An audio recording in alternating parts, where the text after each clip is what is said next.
ګرانو کتونکو السلام علیکم. زه محمد سلمان همدرد د حق غږ پښتو چینل خبري لنډیز کې ستاسو کوربه او ستاسو پام را اړوم د مهمو خبرونو لنډیز ته.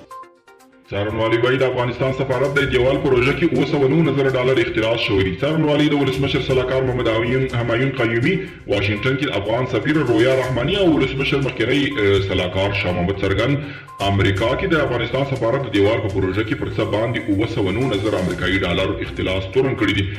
بایدن د کورونا د محدودیتونو د کمولو په اړه خبرداري ورکړ.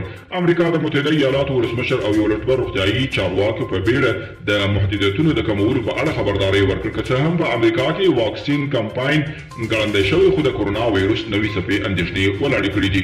ارمنستان کې د کوواکس پروګرام له لارې د کورونا وایروس ضد واکسین د اسټرازینکا 40,000 ډوزه ترلاسه کړل او خلک وایي کندوز کې مخابراتي شبکې د شپې بندې وي او د ورځې پرچاو. کندوز کې له 5 کلونو راهیسې د شپې لخوا مخابراتي شبکې کار نه کوي، خو په وروستیو کې دلته د ورځې لخوا هم په مخابراتي شبکو او انټرنیټ خدمتونو کې ستونزې زیاتې شوې دي.